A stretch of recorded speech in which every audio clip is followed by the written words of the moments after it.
What's up, everybody? David Breedlove back again for another episode of Recovery and Riches. We went from rags to riches, rags to riches. We went from rags to riches. Look at how far we come, and to think it's the beginning, yet we're far from done. We didn't make it as a scholar, but we're far from dumb. And ain't nobody wanna see us, we're too far to run. Yo, to think we were chilling in bandos with dirt on our shirts, kinda looking like camo. Whole rack full of shoes, and before it was sandals. Got lights in the crib, so no more burning candles. I remember taking a bus, living in the ghetto, thank God it just never stuck. Now we pushing even harder, no longer rely on luck. Went from bags up in the arm to some keys and go start the truck. Homie, we never taking a break, time is wasted. So today I want to talk about a fourth step. So if you're in the recovery process and you're working the steps, we all know that a fourth step is going to be your first big look into yourself and your past, right? So, I think a big thing that we need to talk about first is, obviously there's the 1 through 3. Okay. So, in the 12-step fellowship that I'm a part of, the way I work these steps is we wrote on the steps, right? So, the first one you're going to come across and it's going to say, basically that you need to surrender, right? That you have to accept that, you're an addict, you're an alcoholic, that your life has become unmanageable. And the underlining of that is just basically looking at obsession, compulsion, denial, all these things that we told ourselves and what it's like to be caught up in active addiction.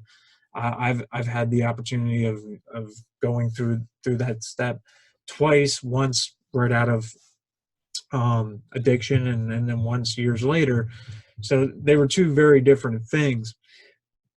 But the thing is that we can generally see patterns within that, right? We become more aware of what we are like when we're caught up in obsession and all that stuff. And then, the next thing that the step process is going to introduce for us is going to be, finding a higher power and just believing that higher power can restore you to sanity, right? So, if you've been caught up in self-obsession and compulsion and all, denial and self-will and all these things, then you know that it's basically insane. These are patterns that we're setting up for ourselves. So, we become heightened aware of these patterns, and a lot of times is when you become heightenedly aware of something, it can kind of drive you a little nuts, right? So, you start to notice every time that you're caught up in obsession and caught up in compulsive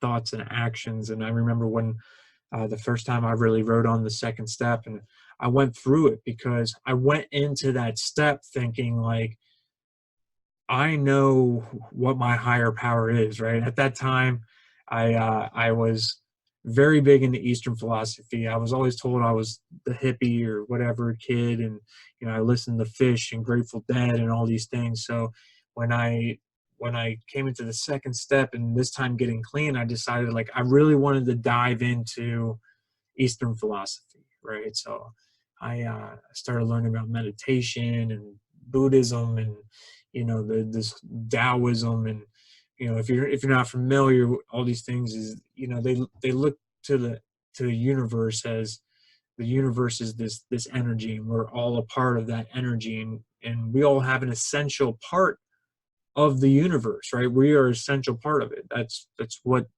those dogmas and mantras and the Dalai Lama, like during different speakings and stuff like that, he touched on this kind of stuff. And Taoism is literally translates to the way of the universe. So I went into my second step like with the minimum of concern. I know what my higher power is. It's the universe, and I'm an essential part of it, and everything I do matters. And like that was my mindset going into it. Then I was like, I got this thing locked. And what I found through that step was that although I had an understanding of what my higher power was, I had no real belief that I would be okay with just my higher power in me, right? I had no belief that my higher power could take care of me. But so I struggled with this. I struggled with it a lot, and I acted out on compulsion, and I would beat myself down, and I did dumb things, and I was hitting on girls all crazy, and it was just that was just my experience with the steps. And I'm trying to be transparent here. Um, you know what I mean? So that's I don't really know why I was struggled so much during that step the first time, but I did, right? And there was a lot of painful moments where I just found myself in these positions of like, why do I feel this insecure and this, not okay with myself clean? You know, Especially up to that point, I was kind of like a Captain Recovery kind of dude, just going to meetings all the time and feeling like I was doing everything right, but I just felt empty and broken inside. And but I kept on writing. I kept on writing. I kept on writing, and I shared a lot about what I was going through, and I reached out to other people, and you know, um, what I found was it was those things. Like I didn't want to write on steps. I didn't want to put my hand up and talk about how I was feeling, but I was doing them out of good faith because that's what the other people were telling me to do. That's what they were telling me to do. And, a lot of times they'll say, like, the group is a higher power. So I was doing what they were telling me to do. And for some reason, things were getting better. Although it wasn't like instant gratification, like things were getting better for me. Um, Things weren't, I was getting better with dealing with my thoughts and my emotions and my compulsion and my obsession. Like I was getting better at dealing with those, and I was starting to realize that those were all just thoughts. You know what I mean? Like, but I didn't have to let those thoughts control me. I didn't have to let those thoughts, I didn't have to act on those thoughts. And that was a big turning point for me once that finally sunk in, that I didn't have to act on my thoughts. That was huge. Like, just because I think I should go use doesn't mean I have to. And that was relatively pretty easy for me to grasp for whatever reason. Like I just didn't want to use. I felt that, but there was a lot of other stuff I wanted to do other than using, like steal, like, hit on girls all crazy. And, so there was lots of behaviors I wanted to act out on other than using. But once I started to realize that, like, I don't have to act out on those thoughts either, as a result of me sharing and working with other people, like I started to, my belief changed. Before, I felt like if I was disrespected or if I felt something was going on, I needed to put an end to it, or I needed to, man up, or I needed to, get back.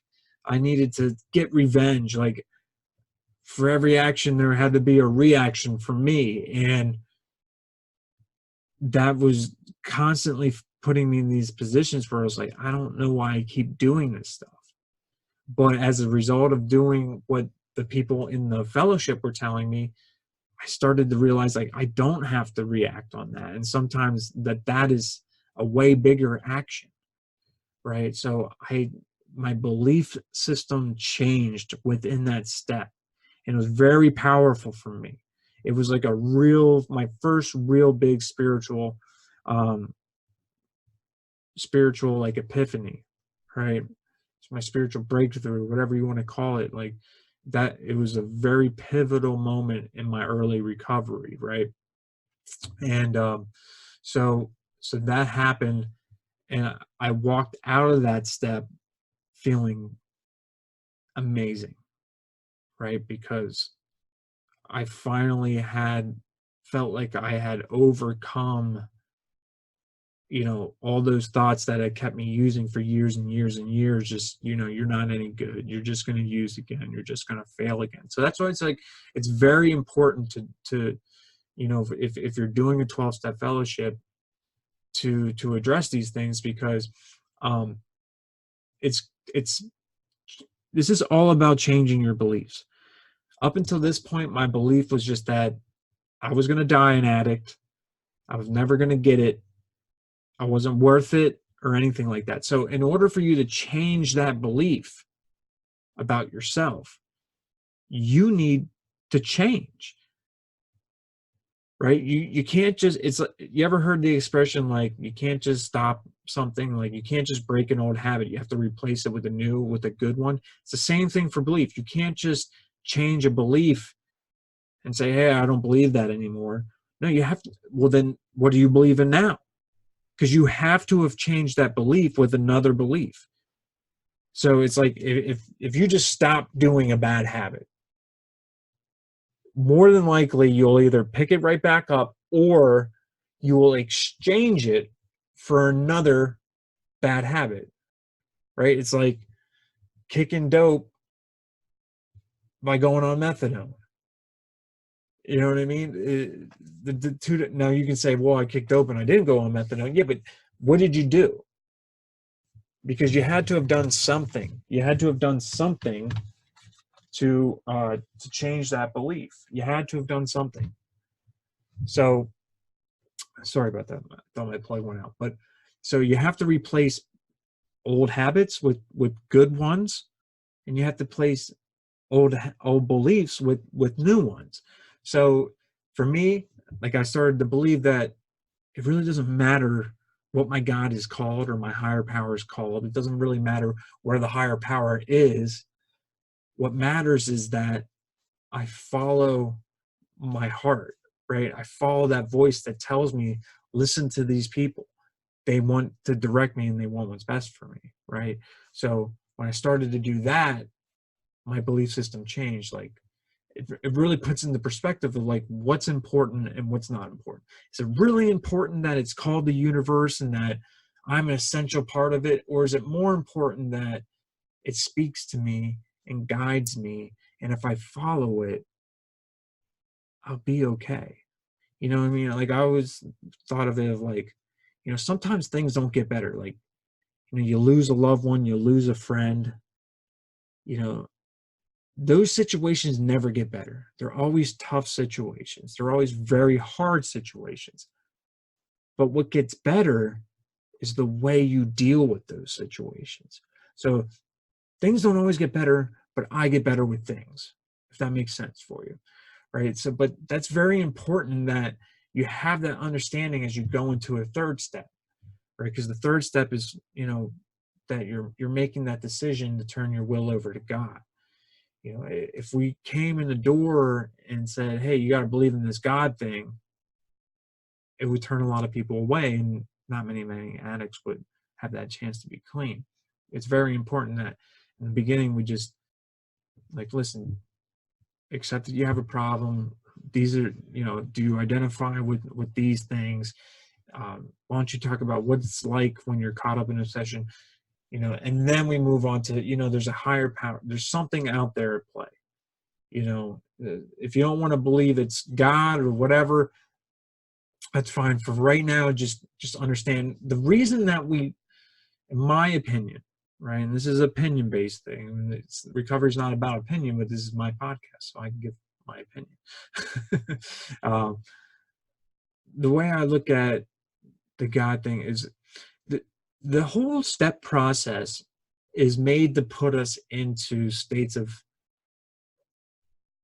humility, not being humiliated, just being in a state of humility, which is being humble, and to be humble is to ask for help, is to be open-minded to things beyond your comprehension. And I looked at the whole, like, asking God, and taking that shift of calling it from higher power to God is a humbling experience. Because God can mean whatever you want it to mean. It's a God of your understanding. But to call your higher power God is an act of faith, is an act of trust, but you wouldn't have that if you didn't go through the second step first. You know what I mean? Like, the second step is like introducing you to changing your belief system. That's why they can't start it with God in the first step, because you haven't changed that belief yet. So, for somebody that might be watching this video that maybe hasn't had that experience yet, and you're still, well, I went to Catholic school, and I grew up this way, and I had a punishing God, and I went to Catholic school too. I was not keen on it either. But what I will say is, it's a God of your understanding. Give yourself the process. It's a process. Don't worry about the third step if you're not at the third step. Worry about where you're at right now. Worry about the belief, replacing belief. Worry about being open to suggestion, and keeping your butt where it needs to be, and putting your hand up and asking for guidance. That's what you need to be worrying about. You're not worried about calling it God yet, but that's up to you.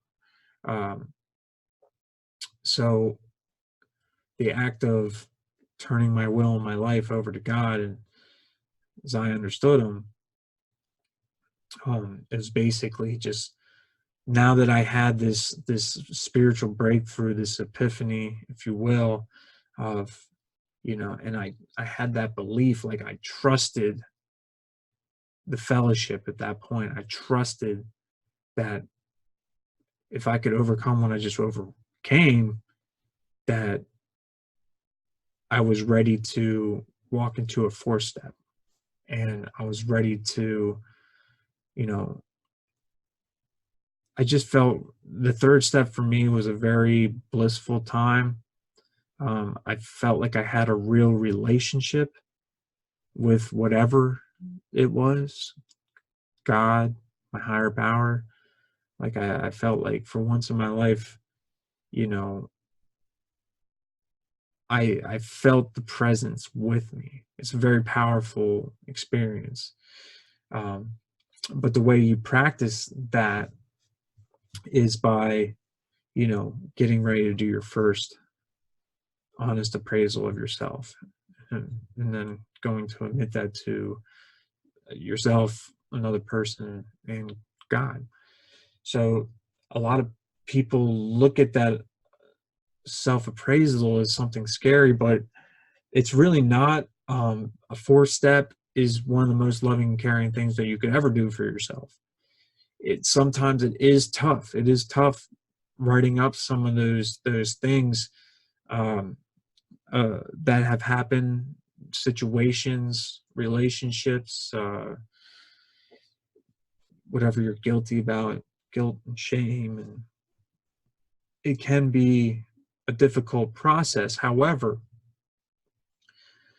the thing that you need to understand is that this is a loving, caring thing that you're doing for yourself, and that higher power that you built that relationship with and help change your belief system in the second step will carry you through that fourth step, right? And that there's a reason that the step is between that you give the appraisal to yourself, to God, and another human being. My sponsor, the first time I went through it, I'm actually writing on a second one now, but the first time I went through it, I was told to read that out loud to God, right? And there's reasons for that. It's because it's an act of trust. A lot of times we're going to sit and think that this is all about, me getting better, but this is acts of trust and also humility to your higher power. What I will say is that on steps 1 through 3, as I wrote through them, I always tried to write very honestly. But when I would go to, and this is my experience, when I would go to read my step work to my sponsor, I, you know, I always write the way I talk, or, whatever. I'm writing fast. I'm trying to get questions done. And, as I'm reading out my answers to the questions, I would find myself like midway through, I'm like, oh, I don't want to say that sentence. You know what I mean? I would skip that, or I would stop reading earlier. I would basically just give the gist, but, you know, maybe omit a couple things. Nothing bad. It was just stuff I wasn't comfortable sharing with another person. But because I did the first, second, and third step, by the time you get to the fourth step, if you plan on reading your fourth step to your sponsor, for me, I had built a relationship with that person. I just had so much trust that no matter what I said, it would be accepted, and I would only be given experience and love. So that was essential for me. And they say, if you're in this recovery process and you don't write on that fourth step, like, you will use.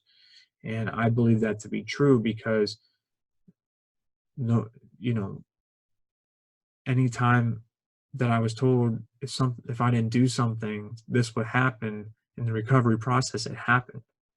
So I was afforded this gift of being able to take other people's experiences and know that I would get the same outcome if I did whatever that person told me I would do if I did that, right? So I was afforded this gift of, like, I could learn from other people's experiences at this point.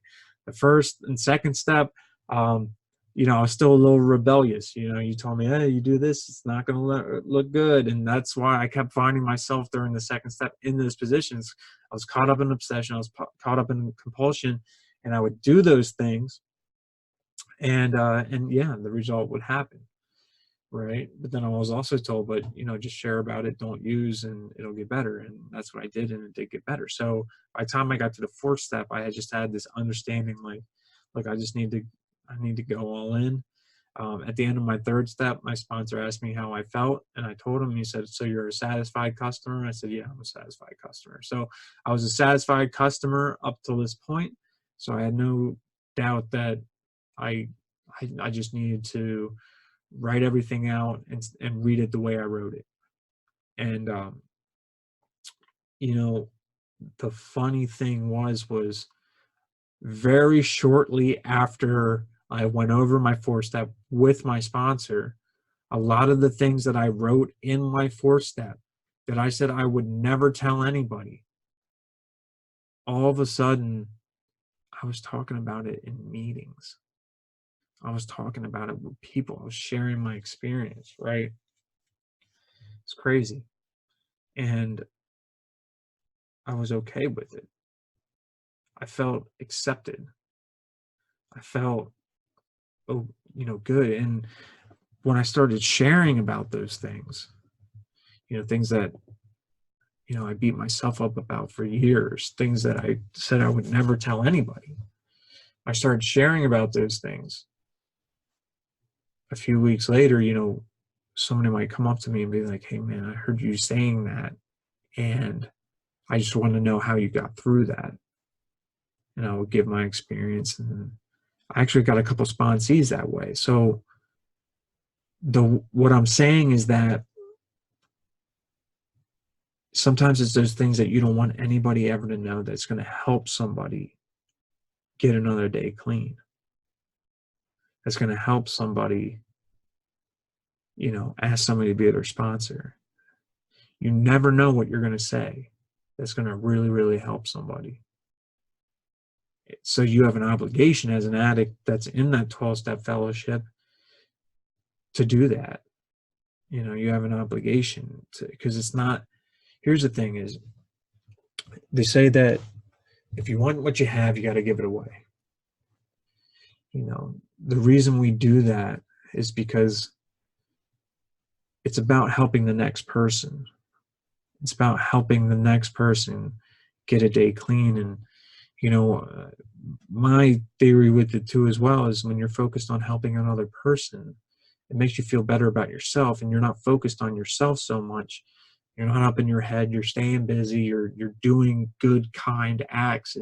It's good for your self-esteem. It's good for,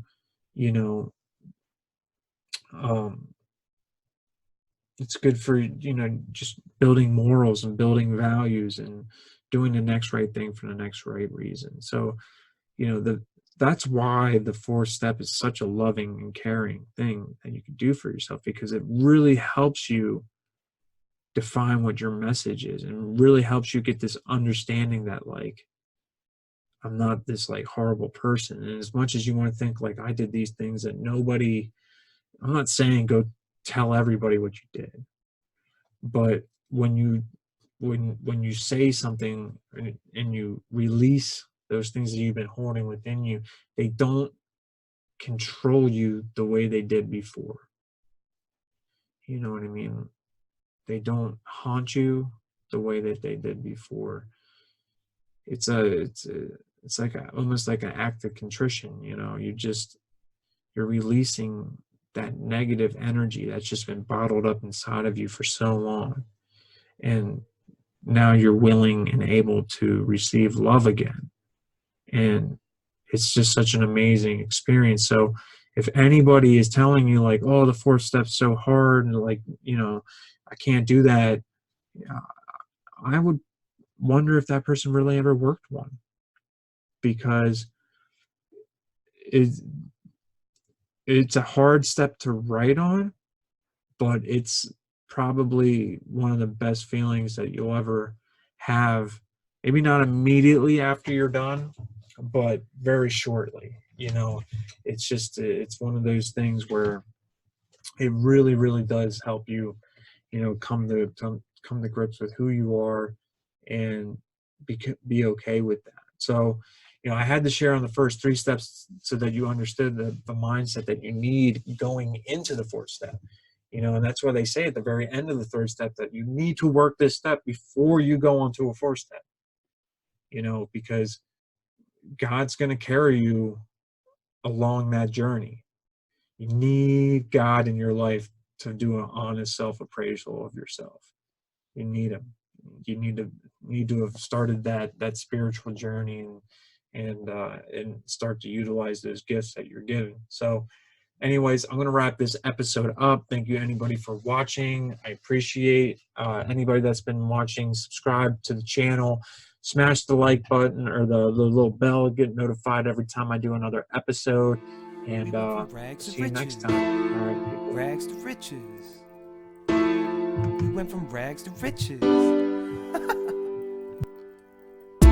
Look at how far we come, and to think it's the beginning, yeah, we're far from done. We didn't make it as a scholar, but we're far from dumb. And ain't nobody wanna see us, we're too far to run. Yo, to think we were chilling in bandos with dirt on our shirts, kinda looking like camo. Whole rack full of shoes, and before it was sandals. Got lights in the crib, so no more burning candles. I remember taking a bus, living in the ghetto, thank God it just never stuck. Now we pushing even harder, no longer rely on luck. Went from bags up in the arm to some keys to go start the truck. Homie, we never taking a break. Time is wasted being funny, go get it for heaven's sake. And if you ever losing focus, the street will elaborate. It's problematic for the addict, be savage and never wait. Homie, don't worry, we're counting blessings. The future is more than a Smith & Wesson. So come to the studio, catch a session. Like winning took care of the old depression. We went from rags to riches. Rags to riches. We went from rags to riches. We went from rags to riches. She got us living in the crib when we came from bridges. We went from eating out the trash to a sink with dishes. She got us living in our dream while you stuck on wishes.